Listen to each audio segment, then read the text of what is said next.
பனைமர தொழிலாளர்கள் கைது நடவடிக்கைக்கு எதிர்ப்பு தெரிவித்து 100க்கும் மேற்பட்ட பனை தொழிலாளிகள் காரிமங்கலம் காவல் நிலையத்தை முற்றுகையிட்டனர். கூடுதல் விவரங்களை எமது செய்தியாளர் பிரபாகர் வழங்க கேட்கலாம். பிரபாகர், பனை தொழிலாளர்கள் போராட்டத்தில் ஈடுபடுவதற்கான காரணம் என்ன? அவர்கள் தரப்பில் என்ன வலியுறுத்தப்படுது? வணக்கம் ராஜலட்சுமி.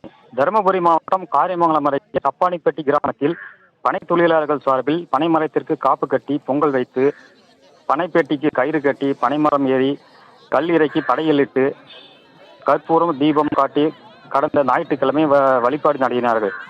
இதில் 200க்கும் மேற்பட்ட பனைமர தொழிலாளர்கள், குழந்தைகள், பெண்கள் என குடும்பத்துடன் கலந்து கொண்டனர். இதில் மத்திய அரசு பணங்களை உணவுப் பொருளாக அறிவித்தும் கூட மாநில அரசு இதனை உணவுப் பொருள் பட்டியலில் சேர்க்காமல் கல் இறக்குவோர் மீது காவல்துறையினர் வழக்கு பதிவு செய்து வருவதாக கூறப்படுகிறது. இதனை எதிர்க்கும் வகையில் கல் ஒரு இயற்கை உணவு, இயற்கை மருந்து. எனவே தமிழக அரசு உடனடியாக கல் இறக்க அனுமதிக்க வேண்டும். வழக்கு பதிவு செய்யும் தமிழக அரசையும் போலீசாரும் கட்டித்து கோஷங்கள் எழுப்பி குழந்தைகள் முதல் கல் குடிக்க வைத்து போதை தரும் பொருள் அல்ல, உணவுப் பொருள் என வெளிப்படுத்தினார்கள்.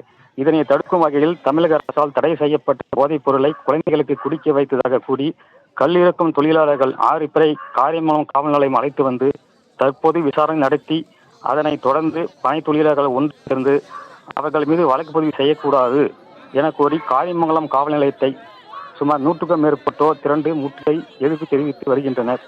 இதனைத் தொடர்ந்து சிறிது நேரம் இப்பகுதியில் பரபரப்பு ஏற்பட்டது. விவரங்களை வழங்கியதற்கு நன்றி பிரபாகரன்.